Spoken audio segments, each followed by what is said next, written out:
Tudo bem, nós temos a pandemia como prioridade, mas isso não impede que os outros projetos de saúde caminhem. E isso implica em saúde, né? Cannabis é saúde.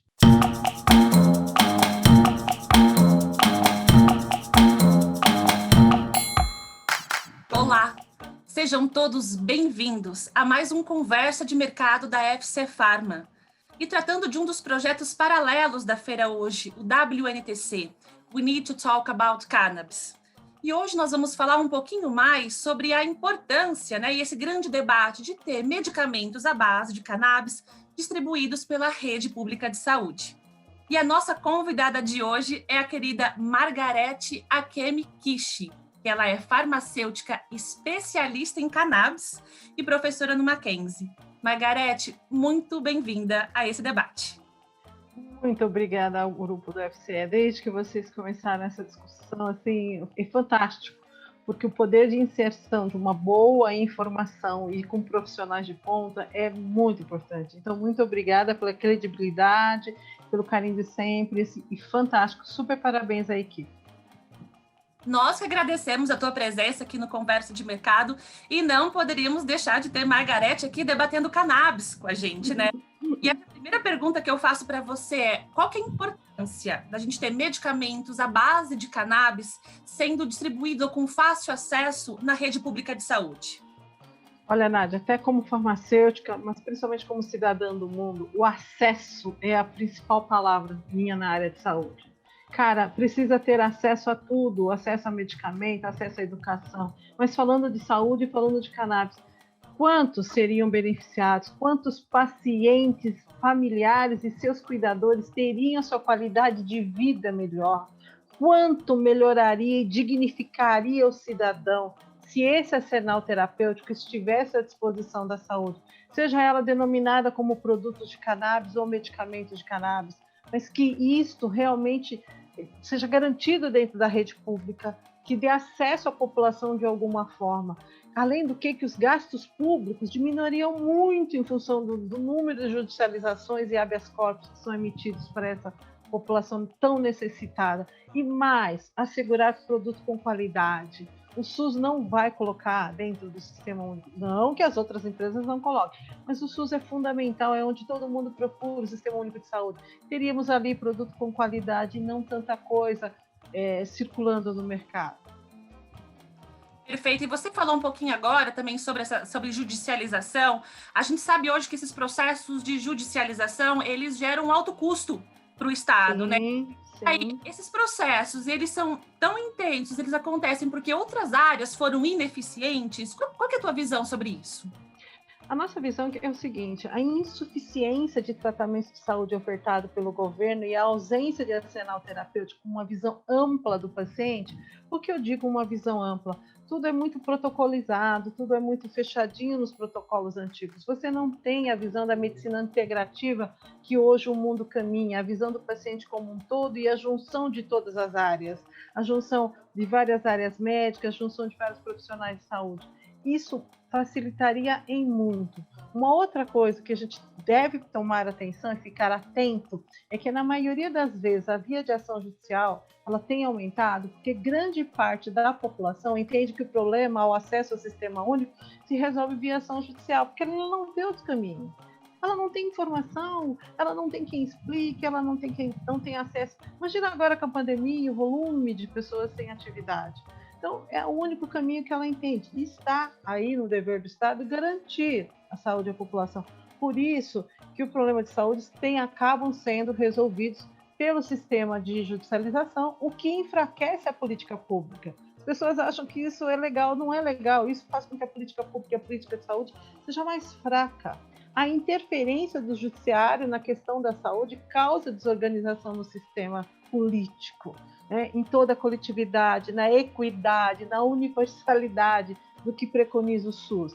Talvez seja necessário uma maior aproximação do judiciário executivo para conversar sobre diminuir a judicialização, não só sobre cannabis. A gente está falando sobre cannabis, mas não é só sobre cannabis. Uma conscientização tanto do judiciário quanto do executivo da política pública, de se cumprir né? A programação anual de saúde, de se entender os projetos de saúde para dar prioridade, realocar os orçamentos. Então, a judicialização não é a solução para ter garantido acesso à saúde. A judicialização, na verdade, cria dificuldades no funcionamento dos órgãos de governo. Então, para mim, a judicialização não é o caminho. No entanto, é onde a população acha apoio atualmente. Não sei se é a alternativa, né? Perfeito. Acho que é a alternativa, é a única alternativa que temos hoje, né? E aí eu queria que você comentasse um pouquinho para a gente sobre a PL 399, que na nossa visão é bem completa, mas fala um pouquinho para ela a tua visão sobre essa PL e quanto que ela geraria, talvez, de eficiência, talvez para as pessoas conseguirem pleitear mais medicamentos à base de cannabis aqui no Brasil. A PL 399 teve a grande vantagem de ter a participação de vários setores, né? O Conselho de Farmácia, o Conselho de Medicina, os agrônomos, psicólogos, deputados, pesquisadores, os prós, os contras. Então, a PL ela tem uma visão de todo, de tudo. A PL ela prevê desde a cadeia, ou seja, a cadeia inteira, desde o cultivo ao produto final. E o produto final não é só apenas de produto e medicamento de cannabis. Nós poderemos atingir aí a área de alimentos com as sementes, que são super nutritivas, sem nenhum teor de psicoativo. Nós podemos atingir a cadeia de tecidos. Nós podemos fomentar o agronegócio. Nós podemos dar voz ao Programa Nacional de Plantas Medicinais e Fitoterápicos com acesso seguro, onde tem uma equipe multidisciplinar tratando do cultivo de plantas medicinais. Ou seja, a PL, para mim, como cidadã e farmacêutica, é algo que só beneficia o país, a política de saúde, o paciente, usa tudo. A PL ela vem com um pacote fechado, ela prevê a manipulação, ela prevê a industrialização. Ou seja, o que precisa agora é, com tudo mesmo parado, caminhar e ter um objetivo. Dá para caminhar algumas coisas junto, né? Tudo bem, nós temos a pandemia como prioridade, mas isso não impede que os outros projetos de saúde caminhem. E isso implica em saúde, né? Cannabis é saúde. Pois é, e seguimos aí confiantes que ela realmente ia ser mais debatida e aprovada, né? Porque não, isso facilitaria, enfim, os ganhos são imensos, né? Imensos, imensos. Prevê, inclusive, a produção do insumo farmacêutico ativo, do famoso IFA, que está na televisão hoje. Garante autonomia, garante importação, exportação, qualidade, né? Qualidade de vida, qualidade de produtos. Com certeza. E falando um pouquinho dos medicamentos à base de cannabis, então quando a gente pensa nesses medicamentos, enfim, que contém cannabis, a gente lembra sempre a doenças talvez como epilepsia. Conta um pouquinho pra gente, um pouquinho do panorama, um pouquinho da perspectiva medicinal dessa planta e de quais doenças ela não é talvez a única ou talvez a última alternativa terapêutica. Então, a cannabis medicinal, a cannabis sativa, é como qualquer planta medicinal, né? A valeriana, a passiflora, a camomila. Ela é rica em metabólitos secundários, ou seja, de substâncias bioativas, substâncias ativas com atividade farmacêutica de origem vegetal. Sendo assim, ela tem um mix de substâncias, tem terpenos, tem fitocannabinóides, tem flavonoides, uma série de produtos que ela, como um todo, que se chama o efeito entourage, garante atividade por uma série de funções, e não só o CBD isolado, o THC isolado. Tem uma série de finalidades. O problema é que nós tivemos aí uma parada no tempo, em 1960, onde ela entra no tráfico, né, de entorpecentes, é decretada como droga psicotrópica e assim por diante. Então, você tem aí um tempo parado de não estudo, mas já se sabe, já tem muita comprovação concludente para tratamento de dor crônica em adulto, náuseas e vômitos de quimioterapia, manejo de espasticidade de esclerose múltipla, veja aí o Sativex e o Mevatil, o tratamento de convulsões intratáveis na síndrome de Dravet-Lennox-Gastaut, melhora nos resultados de sono do indivíduo, transtorno de sono, síndrome de apneia obstrutiva, fibromialgia, dor crônica, ou seja, tem muita evidência. É claro, ninguém vai querer, com tão pouco tempo de estudo agora, que tudo está normatizando para cannabis, que tenha volume gigante. Mas já temos sim, Nádia, um volume muito bom de trabalhos científicos robustos que podem sim que leva a cannabis a ser utilizada como um bom produto. O que não se deve é falar que cannabis é para unha encravada, queda de cabelo, ou seja, uma panaceia. Analisar, né? E isso é que desmitifica a planta. Você deixa a planta medicinal sendo bobagem quando ela passa a ser conversa de comadre, sabe? Quando você tem boa informação, quando você se embasa em bons trabalhos, em boa literatura, e com o acompanhamento de uma equipe de saúde, com produtos de qualidade, onde você tem teor, onde você tem rastreabilidade, o tratamento só tende a dar certo. Senão, as plantas medicinais, como todas as outras, não estariam aí, né? A cannabis só é assim porque o nome dela é cannabis sativa. Se ela chamasse valeriana, acho que não teria tanto problema. Existem outras plantas como o hipericum, perforatum, que entre aspas se chama de fluoxetina verde, que também é do sistema nervoso. Né? Existe o pipermetisticum, a famosa cava-cava, que também é alucinógena e está aí no rol de medicamentos. Então, estudo tem, segurança tem. Então, trazendo esse tema, aonde, na sua opinião, está o maior tabu da cannabis? É a opinião pública? Está na medicina? Onde que está o maior tabu? É o pré-conceito, um conceito anterior, né? Um conceito de uma história que vem antes, um conceito de uma época em que a cannabis foi considerada uso ilícito por escravos, por prostitutas. A gente sabe muito bem o meio de informação que foi utilizado para fazer com que a cannabis entrasse na lista de entorpecentes. E hoje a opinião pública está caminhando para levar uma informação mais coerente. Então, o que sempre eu falo, a informação, uma boa informação é o principal arsenal, é a principal bagagem, né? E se você faz isso de má qualidade, leva ao descrédito, não só da cannabis, mas de qualquer outro produto, de qualquer outra pessoa. Né? O descrédito ocorre porque as pessoas não vão procurar por trás daquela manchete, daquela palavra, o que tem. Né? Então você precisa conversar mais, né, com a grande maioria dos profissionais de saúde, levando informação como vocês estão levando, como a FCE, como o grupo resolveu levar informação com pessoas qualificadas, cada um no seu galho, medicamento sendo falado por farmacêutico, tratamento sendo falado por médico, cultura sendo falado por agrônomo. Este é o caminho. Né?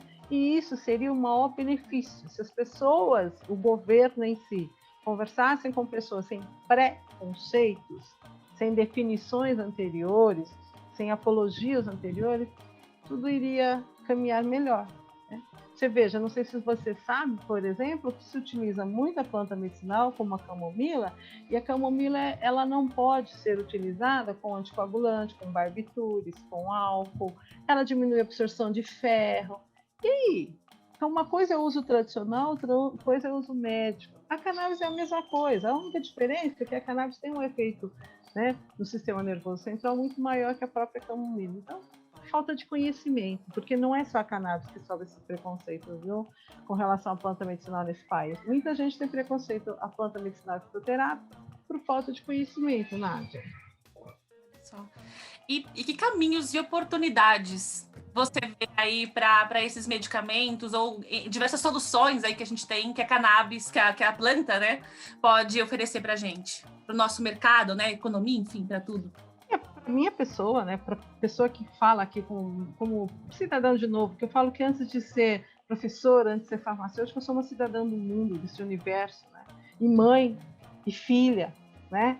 Então eu acho não, tenho a plena certeza que uma legislação própria de cannabis, como a PL 399, é o modelo que fez Canadá e Portugal, leva informação técnica, leva a regulamentação do mercado, leva uma discussão madura e ampla, e não nos quartinhos, na discussão entre grupos, nas redes sociais, você é melhor do que ninguém sabe, sai de tudo. Eu falo para os meus alunos, na internet das coisas e nas coisas da internet, são coisas diferentes.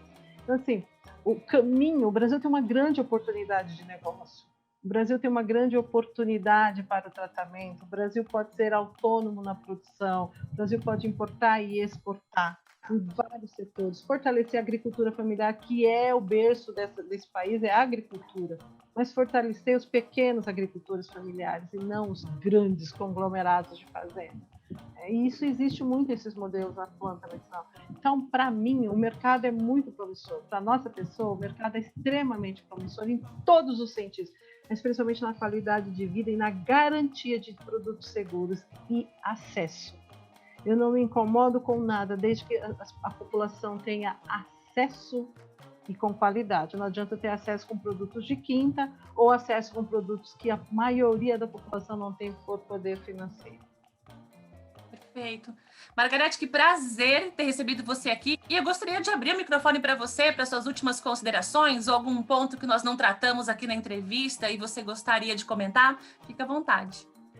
Olha, Nádia, vocês trataram praticamente de tudo nesse pouco tempo de entrevista, mas de novo vou brigar como farmacêutica.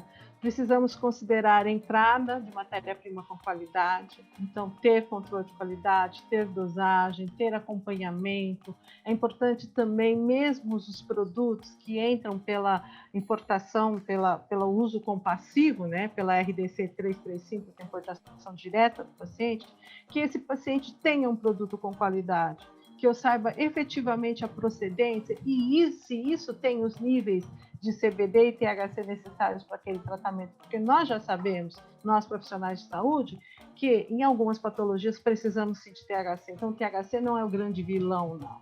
Tudo bem doseado, mesmo a água, né? A água foi utilizada como instrumento de tortura, então THC, CBD, qualquer outra molécula é a mesma coisa. Veja os opioides, né? Quanto se tem vício dos opioides ou dos benzodiazepínicos, então trate da mesma forma.